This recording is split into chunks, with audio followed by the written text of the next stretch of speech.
Good evening, everyone. It's my great pleasure to welcome Tatiana Bilbao tonight to present the 2020 Kenneth Frampton Endowed Lecture. She will be showing the work of her practice, Tatiana Bilbao Estudio. The Kenneth Frampton Endowed Lecture was inaugurated with initial leadership from Stephen Hall 10 years ago in recognition of Professor Frampton's 80th birthday. Now, a decade later, where Professor Emeritus of Architecture Kenneth Frampton will celebrate his 90th birthday this Friday, November 20th, and we wish him a very happy birthday. Over the past decade, this lecture has been crucial in highlighting architects from around the world who share their concern for all that Ken cares for and has advanced, a commitment to architecture as a practice that is embedded in both a strong sense of place and a critical sense of history, an architecture that serves to shape new ideas about the public, and that advances a commitment to architecture's social and environmental dimensions, and an architecture where making and building are intimately connected to the work's meaningful dimensions and its capacity to move and connect beyond itself.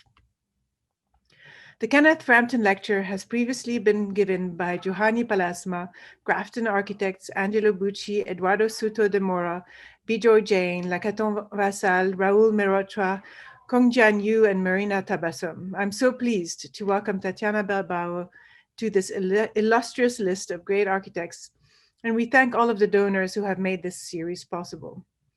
Bilbao is no stranger to the school, nor to many of you. She has taught several studios at GSAP over the past few years. In 2017, she focused her advanced studio on the question of housing, producing with her students a beautiful reinterpreted high-rise of homes, which, without directly referencing Site's seminal proposal for stacked suburban houses, nevertheless seemed to implicitly displace the Eurocentric and American narrative around the single-family house, to propose instead a wonderful vertical density of unexpected informalities, programmatic freedoms, and typological inventions. This proposal for a new tower, entitled Not Another Tower, was Bilbao's response to the Chicago Architecture Biennale's quest to re-examine the tower for the 21st century and separate it from ideas of individual expression and a developer's ego. Bilbao reflected instead on a tower's capacities for civic engagement as a reflection of complex processes of urbanization and collective living, which are transforming especially the global South.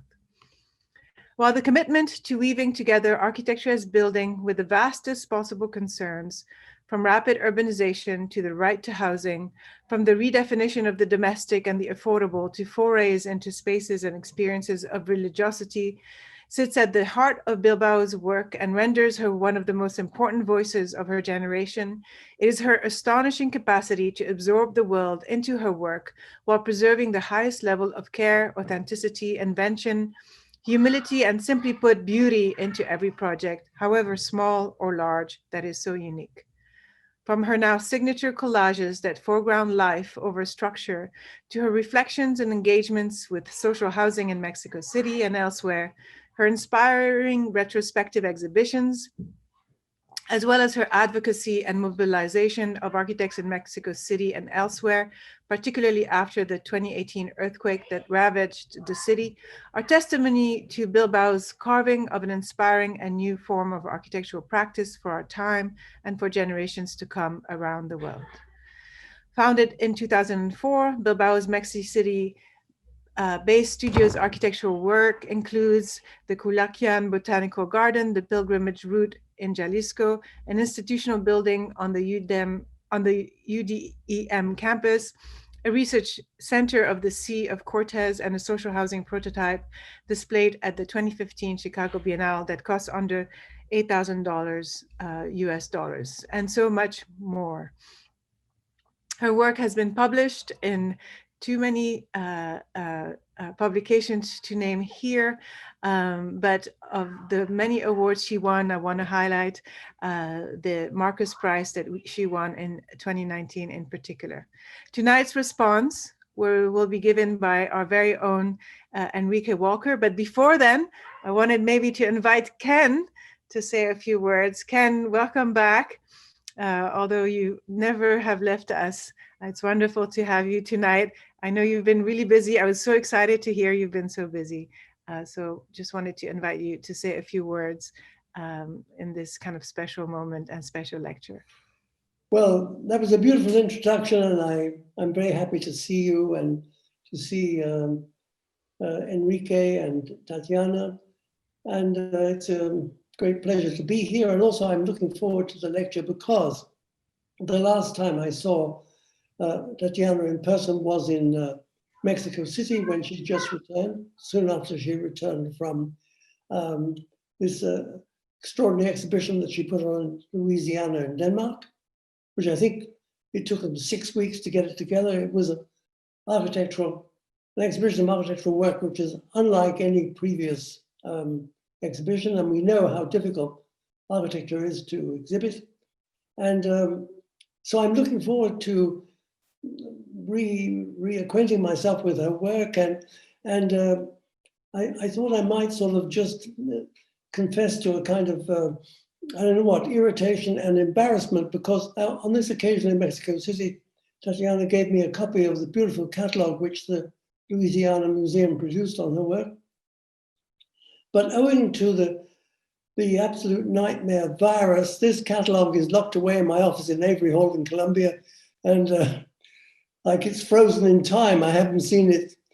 I haven't even had a chance really to go through it thoroughly. So I'm looking forward in particular to this evening's lecture. I do know a little bit about what she has done in the past and also what she's about to do in the future. And well, I wish to endorse this very warm welcome to her. Thank you very much. Thank you, Amal. Thank you, Ken. It's for me an honor to be here and being able to share my work with you tonight. Today, I wanted to do kind of a lecture that will show you what are my interests, current interests, that it has been very interesting, all that has happened to me this past year. Starting probably from the exhibition at the Louisiana and to everything that has happened to the world these past 8 months, have really created, allowed me to put together a lot of thoughts that I have been developing since I probably started thinking on architecture.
Exactly today, but 4 years ago, I had the first talk with Pater Kilian, who was asking me if I would be interested in developing a project with them.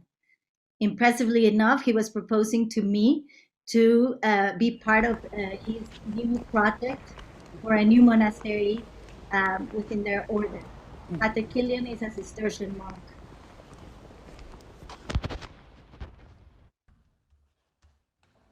Buenos Buenos días. Oigan, vamos a vestirnos primero, ¿no? Buenos días, María. Hola, señora, buenos días. Quiero más pera. Oigan, ¿Le hago su licuado? Sí, por favor. Yo quiero más pera. Yo quiero más pera. Yo quiero más pera. Ok, ahorita te damos más. Yo quiero más pera. Yo quiero más pera. ¿Tú quieres? Mío. Hay que coser. De mi ropa. Y a mí también se me cayeron muchos de mi ropa. Oye. ¿Cómo te fue? ¿Cómo te fue en la escuela?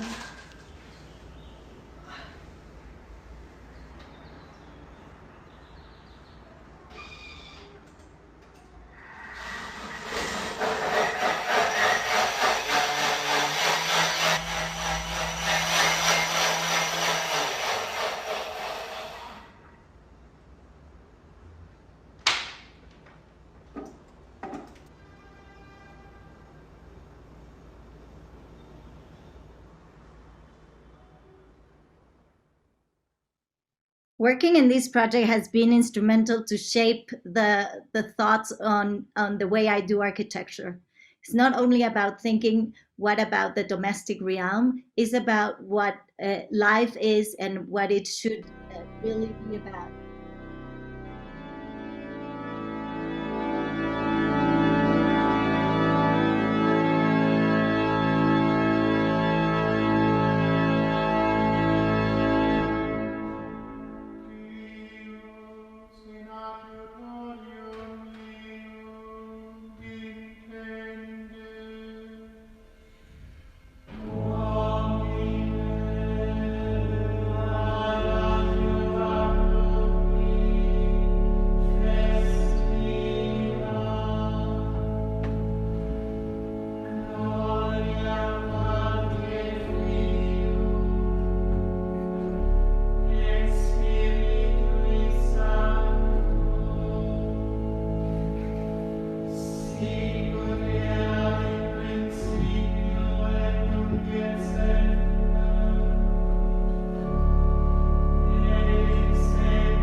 The monastery is not only the one typology where form follows function.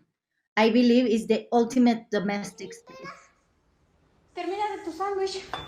Como que te doy la Mami, Leo, quiero algo dulce. ¿quieres a María? Chamarra. Tú te la di, mi amor. Corre por Mari, ¿me puedes dar más Mami, fresas, por favor? quiero algo dulce. Ok, come algo. ¿Me la como? No. Allá. Entonces, No. esta. Ese es el corazón, mira, donde va la semilla.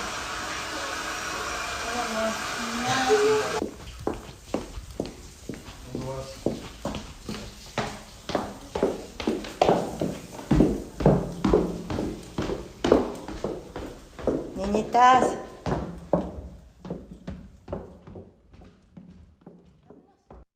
I have understood that domestic space is about the space where we can hold our rituals. We need those rituals to be habitual, to inhabit.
Heiligenkreuz is the mother house of this new monastery. Heiligenkreuz is the only Cistercian monastery that has been in continuous existing and working since its foundation in the 12th century. 1133 was founded, and it's the largest Cistercian monastery in Europe. It is a community of 102 monks. And we not only have been studying the typology in deep, understanding what obviously it is architectonically speaking a monastery, a Cistercian monastery, which is very specific, but also studying how important is this space for the performance of the ritual of the monks. As I said before, a monastery, it is the ultimate typology where forms follow function and function follow form. It doesn't exist, the ritual cannot exist without the space, and the space is very underused if it's not used with this ritual. And that interlinking of the space has allowed us to understand the importance of the definition of a space and detrimental in determining one's life. But maybe we can think the other way around as well. And I think that we architects are tending to forget how instrumental our individuals' lives are to form, to conform, to define our own spaces. We could even think also the importance of thinking on the basic necessities of life, no? So we have been working for 4 years with the monks, as I said, and what we have been doing is defining them, the necessities. The new monasteries pretended to be built for 40, to be designed for 49 monks. And in the beginning, we were working to intervene an existing monastery, and then the project transformed, changed, and now is to build a new monastery. It started by searching for the site, and then I decided this project was really too important to be only thought by one person. So I invited a group of architects that were working on the project right now. I invited Dogma and Estudio Mayo, and we are really only barely starting the conceptualization of this space. But I think why I really wanted to start with this project, although I cannot freely speak so much because the project is still confidential on its aims. But I think, on the other hand, we haven't advanced to the point where it could be architecturally interesting to be discussed. But what I think it has been as I said, instrumental in the building of the thinking behind what I can call the already transformed Tatiana Bilbao studio practice. And one of the core things, so I think there are thousands of things that I could speak on the learnings on the monastery, but I think that I'm going to focus on one of the core ones, that I believe that thinking on how the monks reflect their spirituality towards the other, it's a very interesting way of thinking how humans need to also think on that staging of relationships in order to be able to relate to each other in a more efficient, sustainable, but more to say rooted way. And monks, obviously, they live in a spiritual life. Their body is already that spiritual entity that is living this type of life that we are not definitely, at least not me. But for them, the first exterior layer of that identity is the robe, and the importance of the robe, and this is why the robe has a specific design and specific colors, is that is the first layer between the body and the external world. But then it goes the same with the cell, with the individual cell. So the individual cell, it's the next layer of that protecting shell or expressing shell of their identity. And then the next one, the next layer is the cloister. The next one is the monastery at large and the community inside the monastery. And then the next one is how the monastery relates to the exterior. But if you look at the space, it is also, the relationships are staged in the same way. And in the same way as you go out to the exterior, is the same way you go back to your individual interior. The importance of that staging of relationships for me relies on the importance and the necessity of the potential new ways of relating in society. We all there has been a lot of discussion on how we should transform the idea of a productive economy into a social economy. I'm not going to go there. But I think in order to do that, there is really an importance of thinking on how we can stage, first of all, the relationships, the human relationships, but having the space as platform for that. So thinking on how to create those relationships that right now are kind of in a limbo, for me has become instrumental to really redefine the possibility of my practice, at least, of doing things potentially, truly, very honestly, working with the other, by the other, and for the other, and being the other, sorry. And doing this reflection within my work, I have really kind of sketched out, not a theory, but an idea of how really, first of all, by criticizing in a way the things that I have done, I've been able to reflect on the things that I would like to do in order to be able to really transform and transgress the possibility of space, the possibility of architecture within our lives. And I think that the monastery has allowed me to also create kind of the idea that the structure of the house that we know that defines the whole built environment, it is for the definition of a more kind of integral system of relationships within our society in the global realm, no? Dolores Haydn had made very clear that the connection between architecture and urbanism and discrimination is really clear. No, it's very important and is very detrimental, perpetuating the system that discriminates the individual, the other.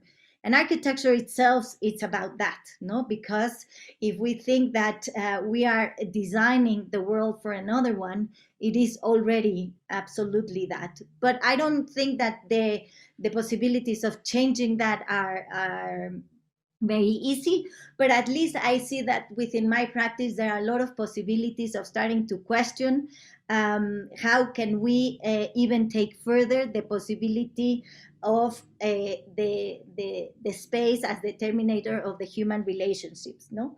So starting with the notion that by designing houses in the most conventional way that I have done, and also trying to design and question maybe the beauty of it or the permanence of it or the relationship with the owner itself, but by not questioning several conflictive and problematic issues, I think I can declare myself guilty of perpetuating or being part of the system that perpetuates the discrimination, no?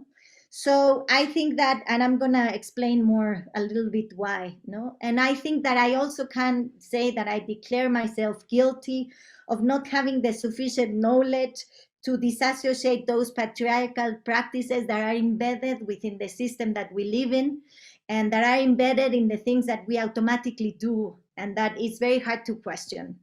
But I also think that all these issues are really not, if we don't start disassociating those practices, we are not going to be able to create a more healthy relationship with the environment, because the system that we live in right now, it not only discriminates, it also really affects the environment. I think and I believe that I also declare myself guilty on being that innocent person that still thinks that if we, each individual, do as small things as we can do within our own little context, we can make a difference. So this is why, since specifically since a lecture that I was invited to give in 2020, it almost seems like a century ago, the 8th of March, it seems like a century ago, because it was exactly 2 days or 3 days before lockdown, where I was invited to do a lecture within the frame of the International Women's Day in a only architect women conference, and I decided that it was kind of a little bit cynical just to stand there and speak about my work, not being critical on how my work. First, in the beginning, when I was putting together the lecture, I was thinking to show those projects that would enable the possibility of a more equal world. But then, when I was putting the lecture together, I definitely understood that I was not only not doing that, but I was also part of the system that was still building things that automatically and unconsciously still discriminate the women. No, so I made more a critical lecture, and that's why I since then I have been really trying to understand how can I really from starting from the idea of the house, think differently and start questioning all the acts that we do, all the lines that we draw, in order to think how can I open channels for that system to itself become critical and promote a different story. I don't pretend to be against the system. I don't pretend that now I'm going to be out of the system. I just think that I would be more comfortable if I continue myself to be in this path of being more critical and thinking how within the system and doing the same things I'm doing, change things to open those channels. And so this is why I decided to start questioning from the core, no? From the body itself, just as the monks. It all starts with our body. It all starts with ourself. And I think that right now, with the pandemic, we can really understand and be more conscious that that if we only kind of reduce the house to the domestic realm, we're losing really the idea of what is needed on a space that we live in. No, so the house has become for our body instrumental in this pandemic, because the house has become for us lucky that we have a house and we have a place to confine ourselves, has become the school, has become the hospital, has become the nursery, but has become also the limitation for us to become social entities and social beings. No, so as with the monks, start questioning this place, starting from the importance of the room being the nucleus space where we not only sleep physically, but we sleep mentally, and we are able to restore ourselves in many senses. No, we are able to restore our most important necessity, which is the physical well-being, but we're able to also restore ourselves from all those things that were arise on the day or in the night, whatever, and really have our intimate space that comforts us, that but and more importantly give us a possibility of representation. So the most identitarian space I see is the room, and I think we have been putting also ourselves very slightly short importance on that fact, no? And I think I have realized this through the projects that we have done. Definitely the room is a space where people really express themselves way more.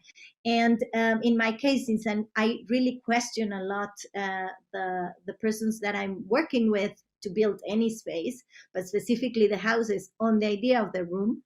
I have found that this is the place where they are more reclutant to live kind of their own beliefs out, you know. So, for example, this client for this Casa Ventura in Monterrey was really specific on the spaces that we needed to build for his kids and for his own in terms of sleeping. The rest was really almost unquestionable, no? But we have found that that is also kind of the place where we can really define that that's the basic unit of living, no? That is the basic unity that one individual needs. And for me, then I think it all starts to need to be questioned and staged. And what do I mean with that is that what happens if we think that the house is not necessarily defined by a kitchen, a room, a bathroom, and a living space, but that is defined by the habits that we do within a space, and therefore then we need to question even the possibility of having the bathroom in the house. Why, when did we decided that the ritual of bathing was confined to a room that is only barely and merely functional? When did we decided to stop questioning that this space can really be that link, that intimate link that we have with other people, maybe probably in the beginning with the within the family, within members with you are able to share this intimacy, but maybe why not even questioning the idea of this being as an individual space for an individual specific amount of people. In the past wasn't like that. So can we question this space, and can it become already a point of negotiation, of sharing, of the starting of those relationships that are conflicted, but also that they can be complicit within our circle, but even, why not, within the society at large. The kitchen then is the next space, and this obviously it has been questioned a lot. And I'm not going to speak on top of all the beautiful and important research that Ana Puigcaner, a faculty member in your university, has done. But I think that the importance on speaking about the kitchen is really seminal, no? And is seminal for the, obviously, for the things that have been already widely said about the space being the space, the detrimental space that where the discrimination starts. And I'm not going to go there, but understanding that if we confine the domestic and reproductive labor to this specific space inside the house, it is really impossible to get rid of a discriminative system.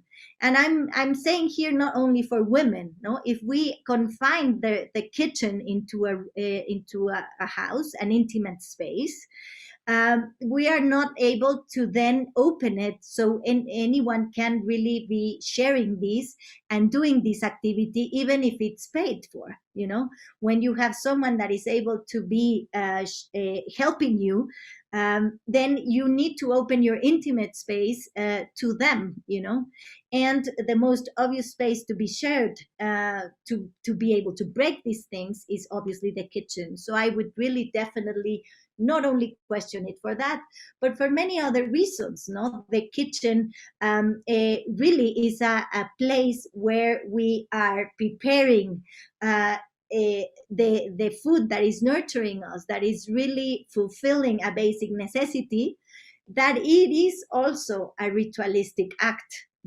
So as in the monastery, the kitchen is that space that that produces this, and then the food is shared with the community that exists in this place.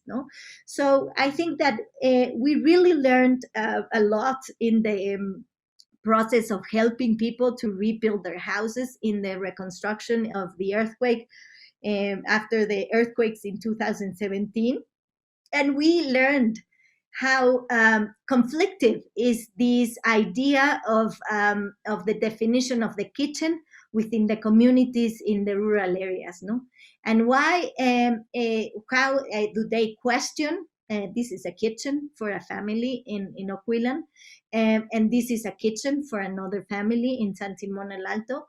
So why are we trying to really homogenize the idea of the kitchen in this functional way of a kitchen that comes from the Frankfurt kitchen, and that really erases the possibility of being, first of all, ritualistic? It has become functional. Second of all, shared, which is the most important thing. So by allowing the possibility of opening this space towards the possibility of being a space that also, again, scales another set of relationships, then I think we are going to be able to create more platforms for different relationships that have to do with that. And we then question the idea of the definition of the house, starting from that in many ways. And I don't think we have been radical enough to question it completely, but I'm going to tell you on the projects that we have been trying to question that. And the first time we did was for this project that was exhibited in the Chicago Biennial, but most importantly was designed for a system of houses that were designed to get a subsidy, and that would define how we would create they wanted us to do a prototype, but we really wanted to erase the idea of the prototype. And in this case, we started really trying to think that, first of all, we needed to question the kitchen. So the kitchen in this house is it can be outside, it can be inside, it can be transformed instead of a kitchen, because many people cook with other family members in the other houses or in their compounds, to become a space for a productive space of sharing, but a space also for storage grains, or maybe a little restaurant, or maybe a kitchen that goes inside, or maybe just a room for an extended part of the family. So we started already in this house that I'm going to explain a little bit later how we question the idea of the definition of the house, but the idea of the kitchen.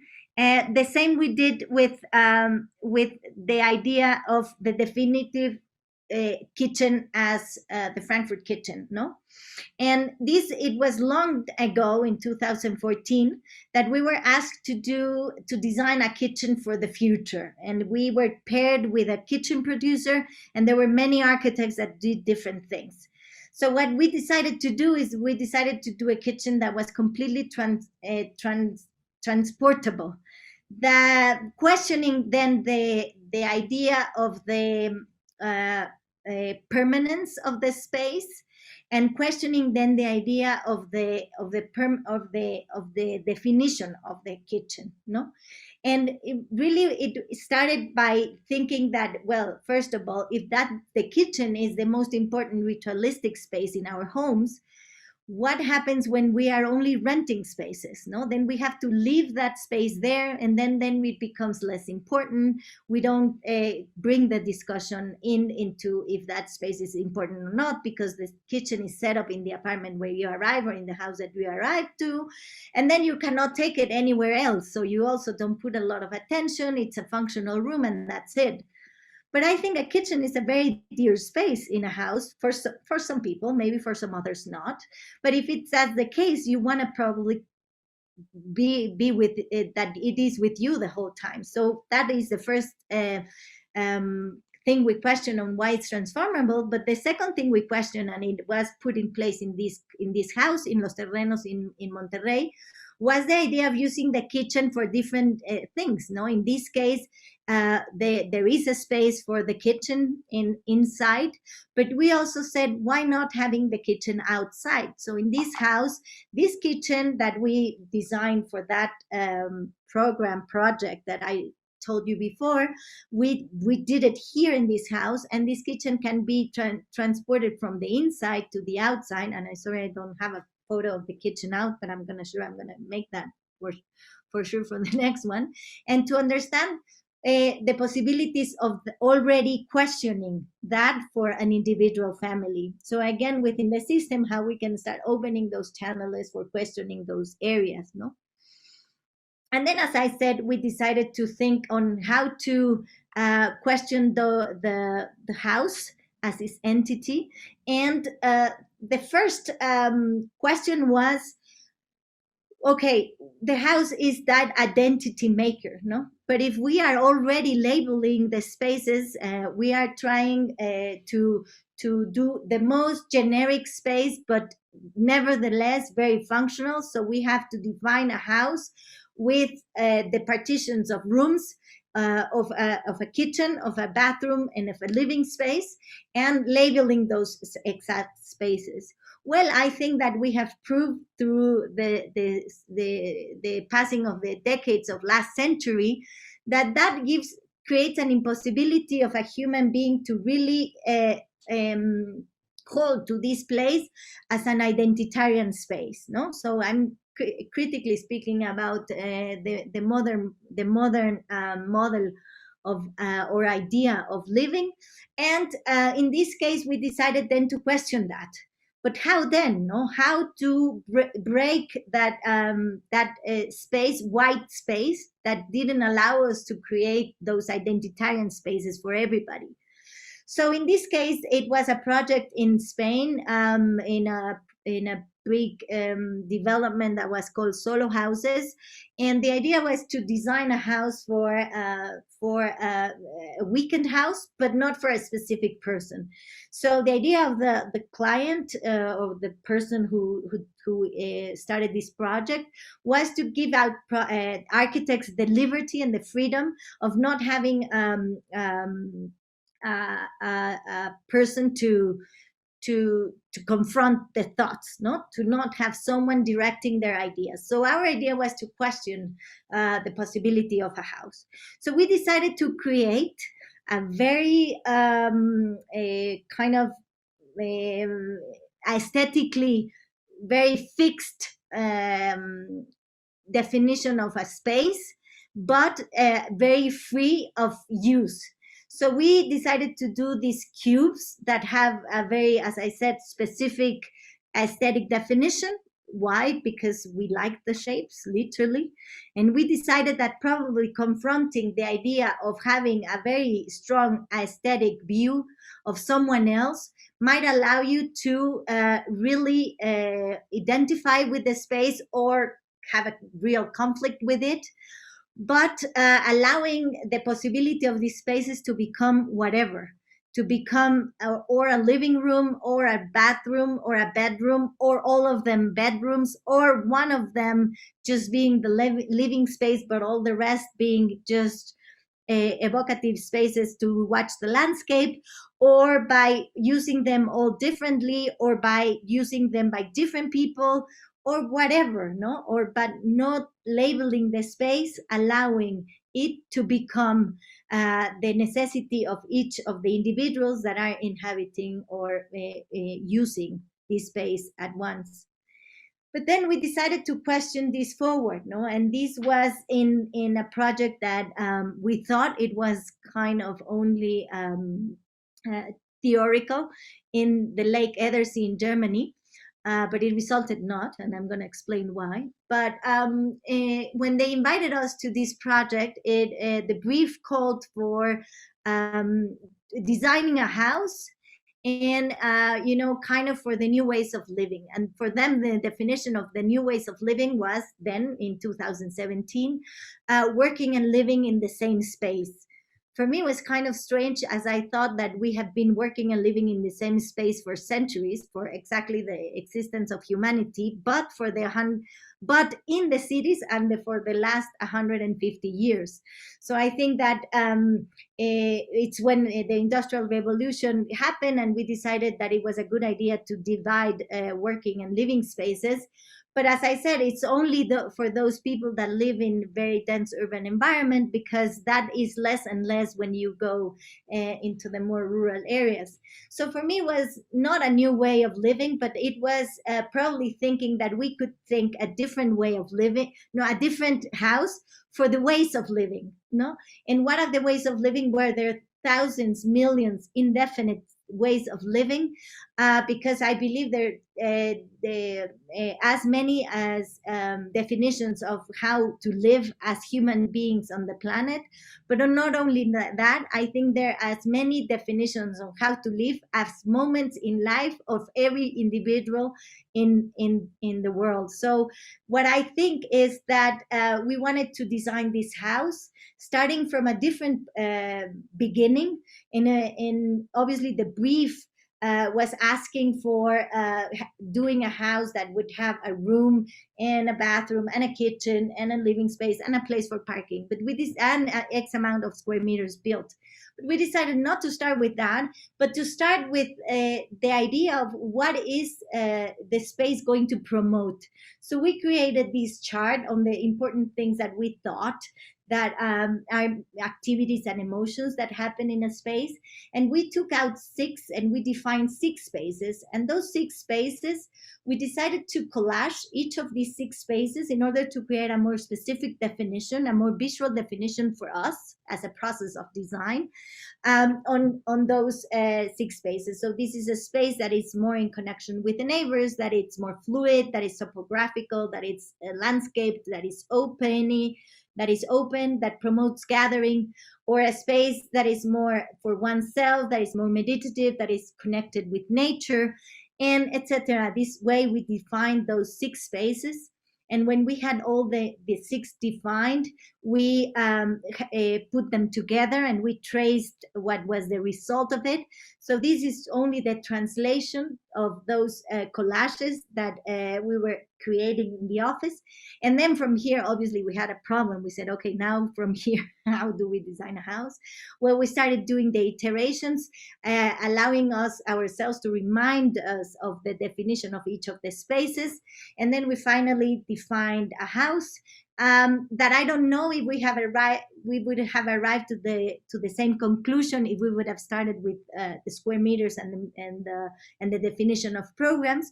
But what I'm sure now, because as I said, first of all, I thought it was a theoretical project, but like a year ago, the people who started the project called me and said, Tatiana, we have a client that wants to build your house. And that was for me like, what? Well, now we're working with these people for a year.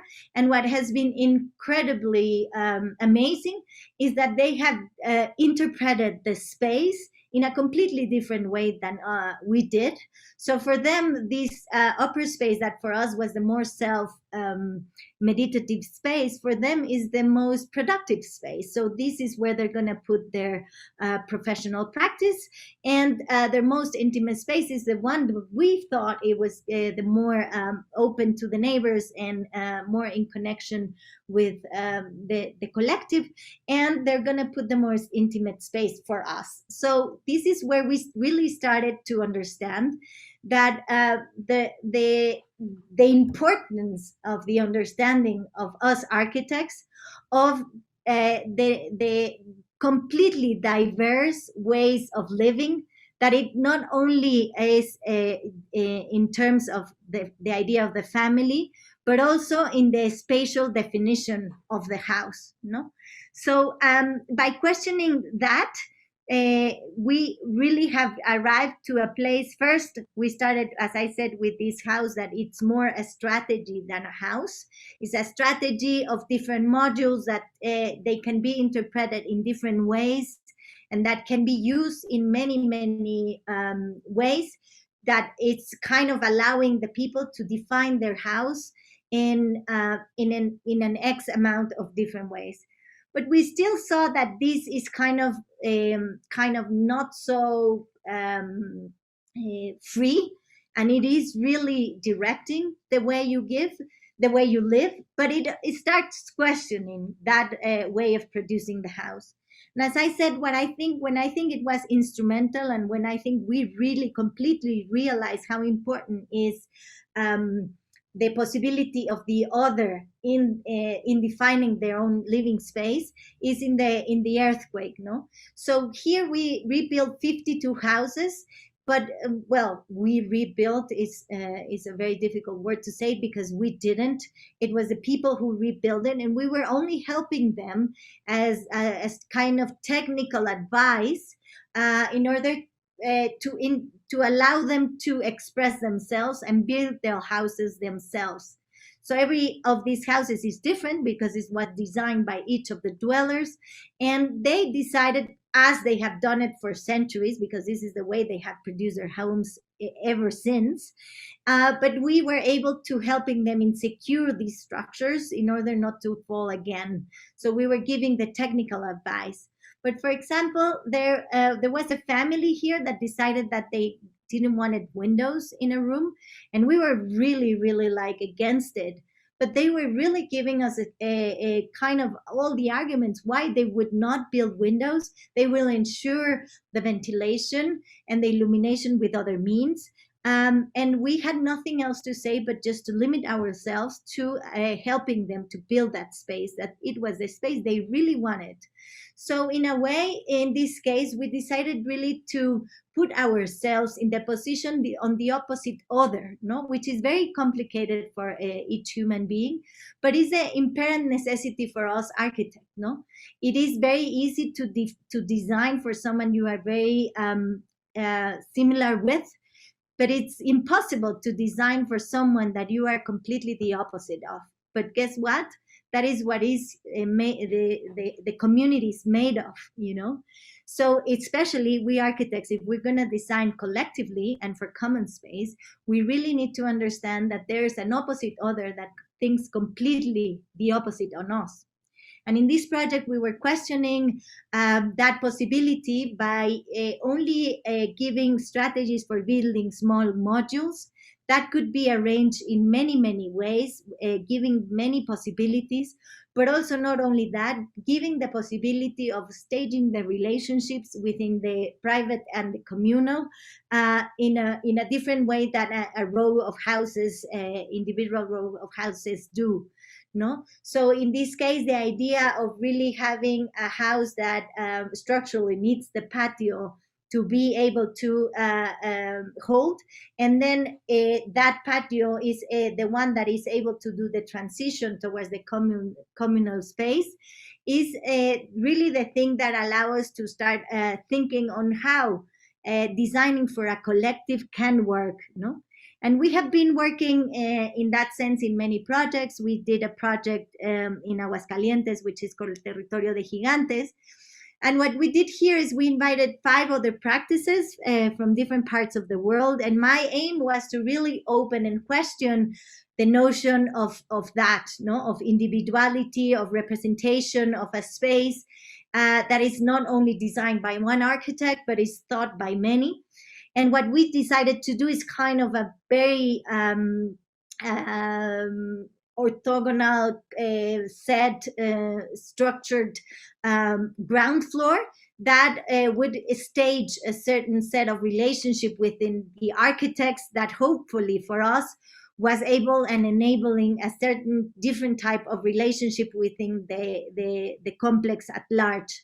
And I'm not gonna detain myself on each of these projects, But I think that one very interesting thing of this project was the understanding of that. No, how do we think on the space, of the common space, to be that common platform that allows the individual to grow and that allows that individual to express itself.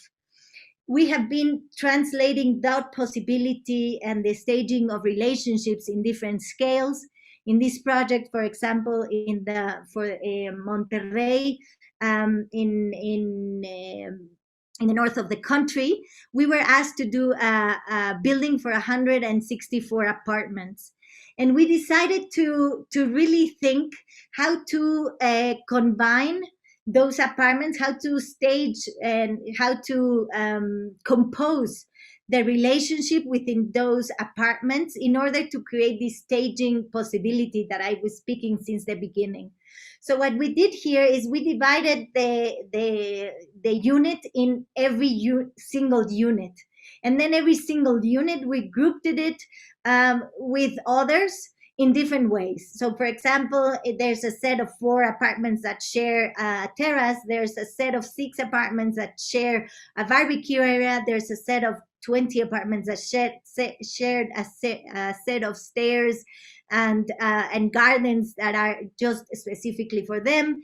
And in this way, kind of staging those types of relationships that yes, are conflictive, but at the same time are building relationships.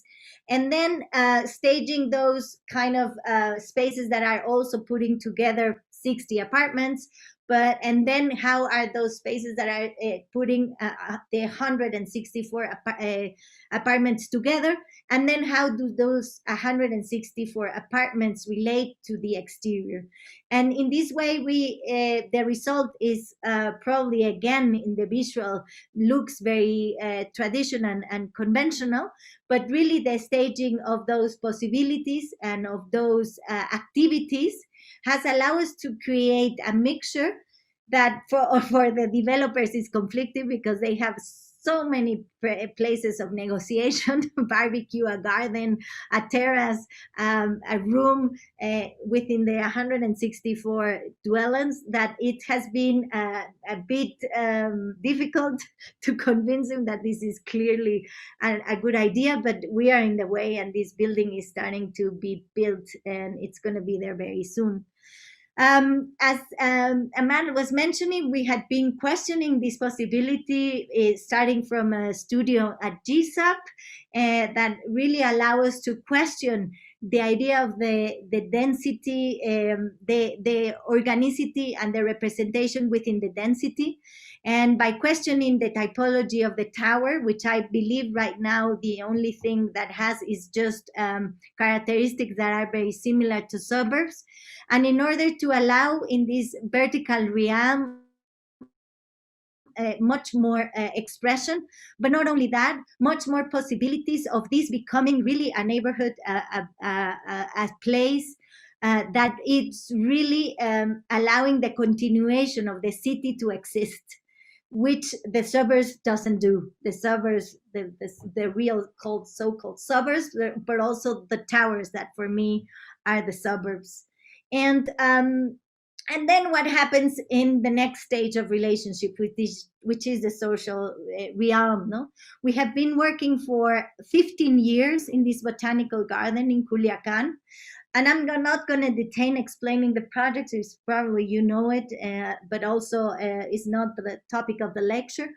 But what I realized in this garden is the importance of really the understanding of that space as not only being the public space, but is a space of where all those stage set of relationships merge and meet.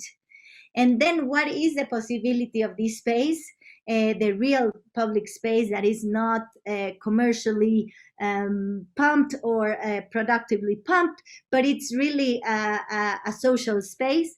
And I think that this is what we were able to stage by immersing ourselves in this garden in an organic way, but also by really introducing very small features, very small gestures like this bridge. So this pond existed, but we decided to integrate this bridge that has really not only enabled the visitor to be more fluid in terms of visiting the ponds, which is kind of its functional purpose, but it has really become just the connector of many social activities that were even just limited by the idea of going around the place, or by introducing this small water pond that is enabling that in the ecosystem, but not only in the ecosystem of the bamboos because they needed more humidity, but in the social ecosystem of the garden, staging those possibilities of relationships, no?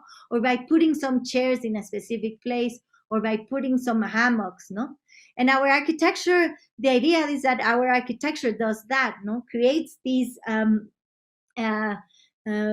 of filter between the inside and the outside in a staged way that allows the possibility of you, first of all, to remind you that you are in this social, natural space, but you are also within a public garden that that is really dependent on the natural circle and environment, no? And by opening channels for different activities to happen differently and not only in enclosed spaces, no? So we were questioning the idea of an auditorium. Why do we need an enclosed auditorium in this space if we can have an auditorium there in the opening, or an auditorium just happening with the wall of a room in the backward? And I think that the progression of the thought of the public space and the relationship towards the city has allowed to work in many, many projects. But most recently, and with this project, I'm going to end my lecture. Sorry for taking a little bit longer. But it's a project in Mazatlan. With that, it had a space, kind of a leftover space in the middle of the city. And it was a leftover space because it had a regulating lagoon that obviously the city was not able to build anymore. So as you see, the city was growing and growing, but not building there because there was a regulating lagoon that changed depending on the season, and that really nobody knew how to really use it and how to really create a space that would be useful for the city. And all of a sudden, an organization arrived and they asked us 5 years ago to start working on this project to understand how to create a social space for the city that could coexist with the regulating lagoon. So what we did is we created spaces that can live with water or without water, that can live, that can be used by the people without the water, and then by the water when the water is able to or needs that spaces. And we knew that there was going to come a museum and an aquarium, two programs that we really question a lot, because a museum here in this place was kind of really crazy because it was only being put there to attract more people, but it didn't really have a collection. It really didn't have a connection with the city. So we questioned that. And then we also questioned the idea of the aquarium, because if they have the best aquarium in the world because they are in the start of the Sea of Cortez, why would they want to encapsulate those that life into a building? But most of all, what we questioned the most was that they really wanted an aquarium, a prototypical aquarium that we don't know how that prototype looks like. That's actually how the project started. But that really doesn't question the idea of just having fishes inside rooms in order for us human beings to be able to see a life that we cannot see. For me, that is one of the ultimate representative spaces of the man controller of the universe. And this is why I love this mural done by Diego Rivera, who's never actually done in reality because it was proposed for the Rockefellers and they didn't like what the mural was proposing, so they didn't paint it. So he didn't paint it. But for me, an aquarium is exactly that. But when we were restoring nature in this area, and we were starting to develop our project, then the client came to say, you know what?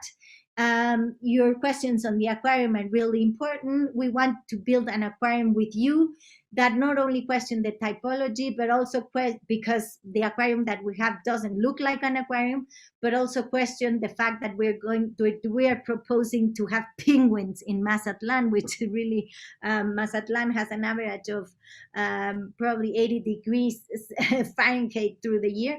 And so we said, first of all, okay, an aquarium doesn't look like anything. I mean, what is the typology of the aquarium? How does an aquarium look like?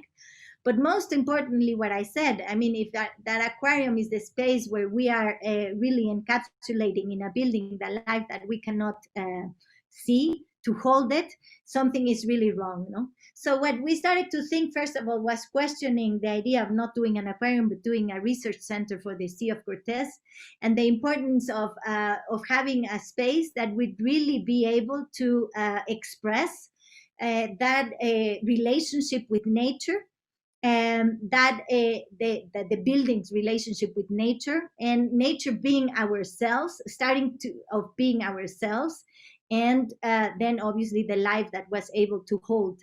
So we decided to build a building that was designed sometime in 2020, and then it was built. We don't know what was built for, but then the water rose and it really flooded this place. But then the water was able to recede, and life was able to survive. And we, the architects, then arrived to open those channels in this space to give space for humans to discover the place that had been invaded by nature, that had been really taken over by nature, not only invaded by nature. And this is how we decided to open this place for people to discover that really we are not only necessarily having understanding a better relationship towards nature. We have to understand that we are nature in order to create this possibility of relating with it. And with this, this building is under construction right now. These photos are very recent photos. And with this, I'm going to end my lecture and to open it for discussion. Thank you very much. Thank you very much, Tatiana, for your lecture. I must say I really appreciate the format you chose for the lecture. It's you sort of used the space of the lecture to raise questions for the current status of your work, and in fact, you showed your projects in a sort of rather fragmentary way deliberately, in order to basically mobilize them simply to raise the questions. I really appreciate that in the spirit of what we claim to do at the school, as a school devoted to questions. So you basically, in fact, developed a number of issues that you have regarding the current status of your work, the way in which you practice and the way in which you would like to practice, in terms of basically how architecture affects the world of the other. I think I appreciate also that definition, in order to sort of bring it to sort of a sort of pristine condition upon which you will basically start constructing up again. And in fact, I think part of the turn that you were mentioning has to do with a certain focus on the body, a focus on the self, as you said, and from the self, a way of basically starting to construct new relations to the other. And in fact, you focused on the room, the kitchen, the house, and gradually started growing up to sort of engage the social without mentioning it directly, but slowly basically building up from there. I would like to basically start by asking a sort of general question, one of sort of all of the above questions probably, but I'd like to basically ask what instigated, what basically, what prompted this line of question in your work at the moment. You basically presented in I wouldn't say in detail the project, but in detail the line of inquiry of the monastery, as well as basically images of the domestic space in the beginning. So would you say that basically part of your current thinking was prompted by a number of commissions you happen to be working on for a long time? One, was it instigated by current conditions today. In fact, we've all been pushed towards the sort of recognition of the domestic. I mean, soon after the pandemic started and we were under lockdown, I started reading Montaigne. I said, finally, after years, now I will basically devote to Montaigne. So basically, a number of commissions that prompted specific questions that led you to a different inquiry on your work. 2, current conditions, or 3, critique of your own work or the work of others, or let's say, in fact, architecture. Can I answer all of the above? Is there Yes, that's what I imagined, but yeah, absolutely. But it's So- sort of an invitation to sort of go through the seams of them, basically. Yes, exactly. So it's all of the above. So as I said, I think that since ever, I have always questioned the impossibility of the architect of really being the other to build. And I deliberately thought that by thinking that I have that impossibility, but I really would like to be the other to build, I was doing already a lot of things. No, that is what I thought. And as I have to say that that has been put into question through all my development of my work, but specifically with the earthquake. No, when I realized that we decided, first of all, to only be really kind of assisting the idea of building these houses. But when I was really put into this question of this family that decided that they wanted a room that they were going to build a room with no windows, I really started understanding that the impossibility of being the other to build, no? Because really I couldn't understand, and still today, I cannot understand why they really would not have windows. I really don't think that I could live in a space like that. But guess what? There's people that think that that's an imperative necessity, no? And I think that that was really seen, reflected in my work, but it was questioned exactly a year before. I was in New York on that 9th of November 2016, when Trump was elected. And for me, that day represented the day where I really understood that there was an opposite other that I was not able to see. No, and I think that many of us had the same feeling of thinking, how in the world anyone could vote for someone that has the discourse that is like this, specifically me, because I'm Mexican, and the discourse of his campaign at that time was really based on discriminating Mexicans. And for me, it was impossible that anyone could follow that discourse. No, well, guess what? It was not just anyone; it was half of the country that was able to follow this discourse. And for me, that was opening the eyes that there's another, an opposite other to me that I really don't see, and that it's impossible to see, but that there really is. And then the earthquake allowed me to really, face it in my work. That was more in my theoretical life, my theoretical political me, and this was in really in the work, no?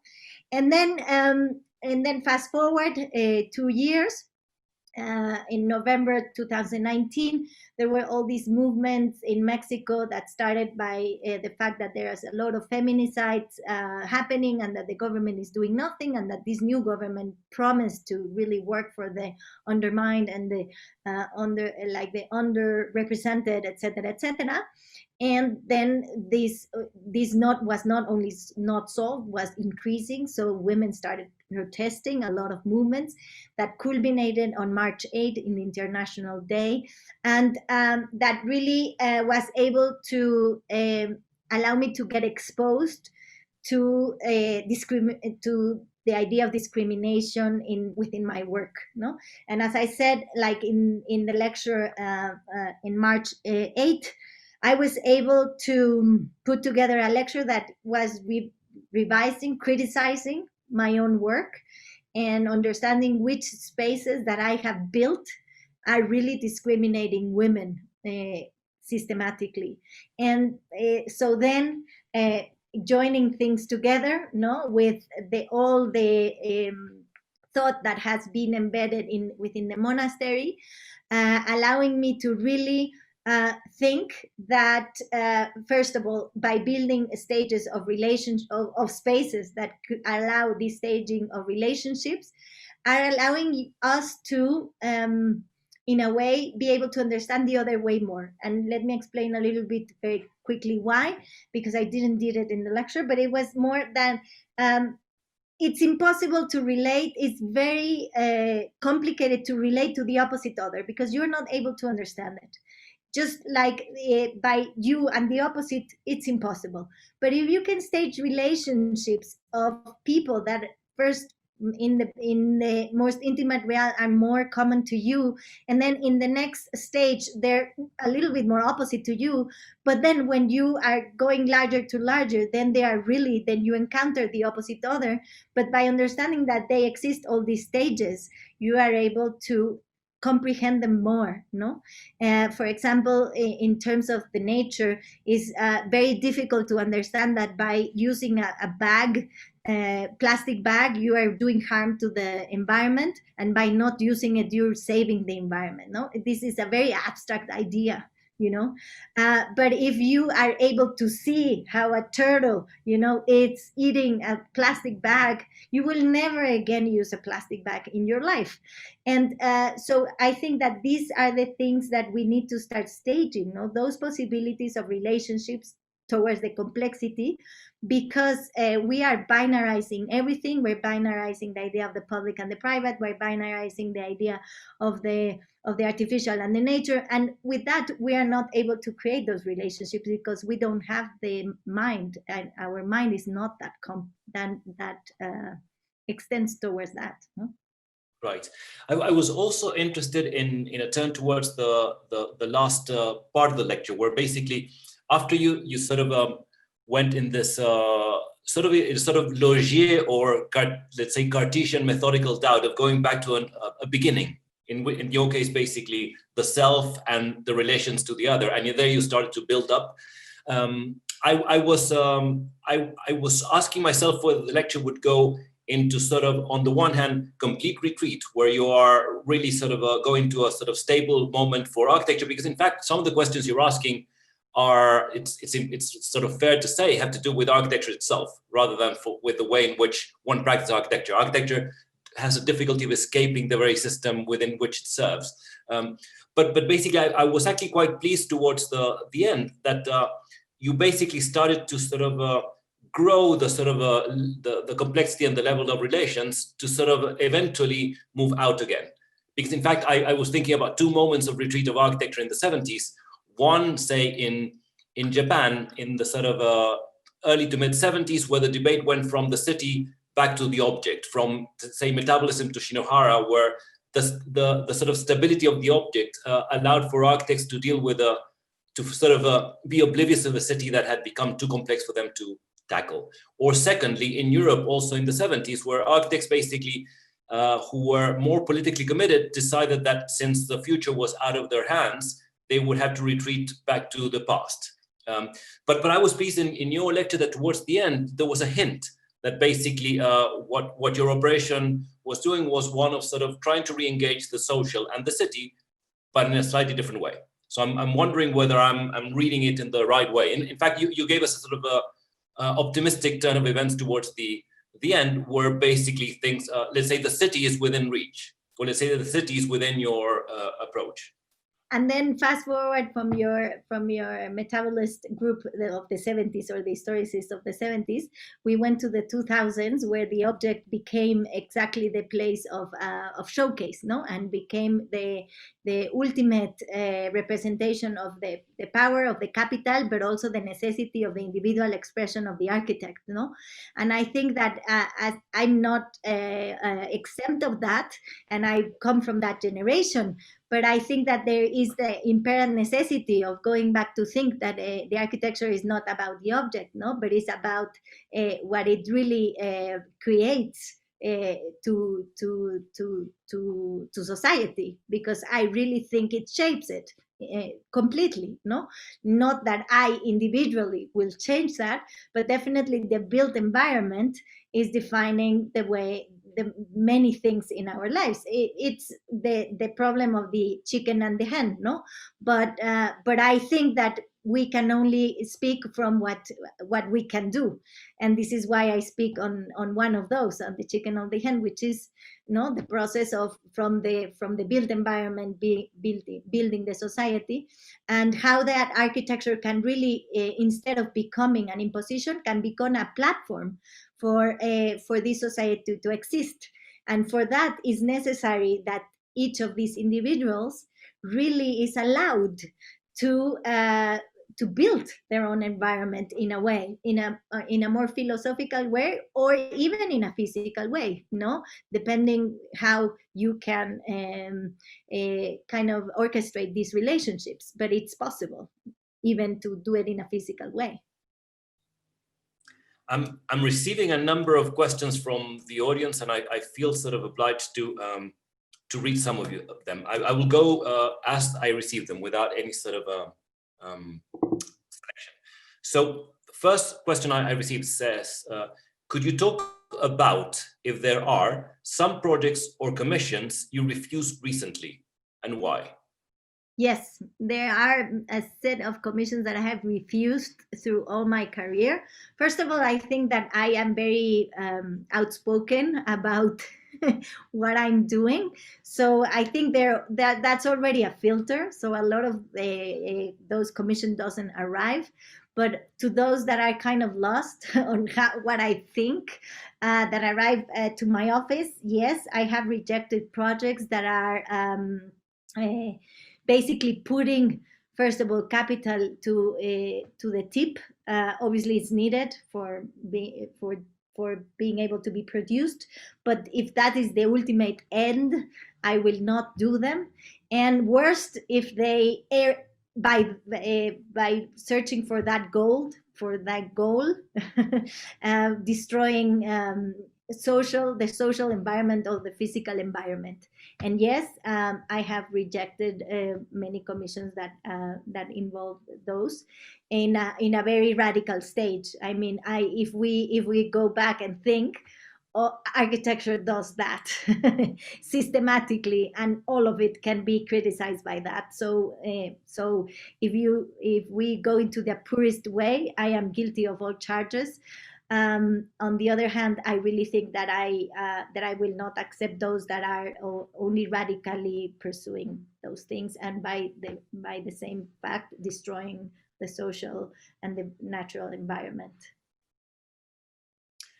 Excellent. We have a second question that says, Tatiana, when working in Territorio de Gigantes, the social housing complex in Aguascalientes, how was it to work with so many firms? It was fantastic. I more and more think that the possibility of doing architecture, this I believed it since day one, the possibility of building and designing and thinking on architecture within multiple minds allows then to be able to give a result that represents more people, because then you are already in the thinking, embedding people that really think differently. And I normally challenge those collaborations with people that are almost opposite to the projects. Like, for example, in the pilgrimage route, we invited people that are not only not Catholics, it's a Catholic pilgrimage route, but that are as far as Chinese, questioning, many things, to open channels of different channels of communication with people. So it's very good to collaborate. I really, I do it in every project. Another question, how can architectural space accommodate the constant oscillations between digital life and corporeal life? Yes, this is a very important question, specifically now that we're mostly living, those privilege of us are mostly living a digital life.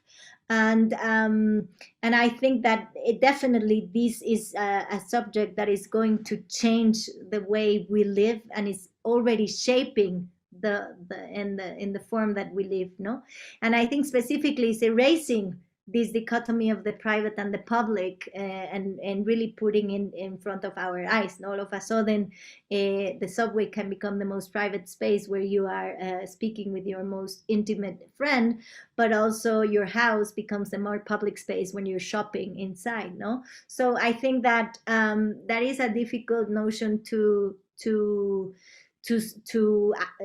react to. I think I'm not sure, since I am a very physical person, and I really I'm really struggling through these 8 months of transforming a life into a digital realm. I'm starting to question that and how it's that going to affect my production of architecture. I'm still not sure. I think we have two more questions from the audience. I just received a note that we can actually, and a third one coming, but we still have some time. So the question says, as a fellow Mexican architect, I sympathize with the notion of a kitchen as a place of ritual. In any of the current work, have you considered remote devices and its impact on the human spirit? How can design address this? I'm not sure what remote devices means. If for me, I always translate these things into very physical things. If that means that you bring food cooked by anyone else somewhere else, maybe it's that. Or I think that we need to understand that specifically that that domesticity cannot be determined by the idea of preparing food in a space that is confined within the intimate space. No, so in many ways, not only because you cook or because maybe you don't cook. I mean, and most importantly, because probably many of us don't cook at all. So how are we going to allow that space for caring ourselves to become a more social space of negotiation? Let me see, I've received 2 more questions. Can you see pavilions as insurgent architecture to create portraits for engagement, where willing, able architectural bodies interact? I think any type of architecture has the potential to have that, and any type of architecture has the potential of killing that. So the most smallest expression or the largest expression. I do believe, and this is what I do a lot of my work, and not only I did it in this lecture, what you say, fragmented it in spaces. If you see all my work, it's about fragmenting and composing those fragments in order to stage that possibilities. For example, in the garden is really clear how we created these very small pavilions in order to be able to interact with the physical space, but the social life in a more scaled way. No, so instead of imposing one very big space for exhibitions and lectures and offices and why not rooms for the garden, we decided to divide it in very small pavilions in order to be able to do that. But as I said, I don't think it depends on the typology or the typology. There are pavilions that would allow to engage, to be more engaging, and pavilions that are not. It's not about the typology, it's about the architecture, what it aims for. I have one last question from the audience, which reads, when working on housing, it would be great to be able to communicate with the families that would be living in the space you are working on. However, oftentimes that is not the case, as in large multi-family housings. When this is the case, how would you, or where would you, draw the line between what the architect designs and what the family designs? That's the question of $1 million. That is exactly my question. So it's way easier to do it, specifically, obviously, in individual houses where you have a client, but there's also incredibly more opportunities to do it within small communities, no, or within communities that have done that since ever. It is way more difficult, and that is exactly the question what we are posing right now in the office, of understanding how to translate the social production of habitat into a multi-family complex that is produced by a developer. And I cannot answer that. That is a multi-million-dollar question. Let's search it together. Let's leave it open. But in the meantime, there's a last question that I can actually add. I think this will be the last question we can afford to raise. Thank you, Tatiana, for such an inspiring talk. In fact, it reads like a last question, sort of thanking you as well. Up to which point do you think the kitchen can be transformed in order to detach itself from the notion of unpaid domestic labor that has been linked to the suppression of women? So definitely, I think that that architecture it's not able to do everything, what I was saying before, but it's able to open channels to start doing that. And I believe that if we keep designing kitchens inside the intimate spaces, that is going to be really impossible to transform, even if the social system or the economical system changes. Why? Because, as I said before in the lecture, when you have a kitchen embedded in the intimate space, you're already prohibiting, in a way, for someone else to enter. So, or you have the obligation of allowing that other to enter your intimate space in order to be able to help you. And I was saying that this is not only discriminative, I mean, right now for women, because women is mostly the majority of the people doing that. But if you think in the actual condition, the only thing that would do is just keep the discrimination, not just change it of gender. I mean, because there's someone that has to do it. And if we continue to pursue the idea of private property, of nuclear family within the house that is defined by a kitchen and a bathroom and a living space and 2 rooms, we're not going to be able to change the discriminative system, because, as I said, someone has to stay home to take care for that. Or if that is paid, then you have to accept someone in your intimate space that does that. And it's not sustainable, because it's not sustainable for a single family. It needs to be able to be done more collectively. And therefore, this kitchen needs to be detached from the domestic space, for sure. I'm not saying it needs to be erased, because definitely there's things that you need.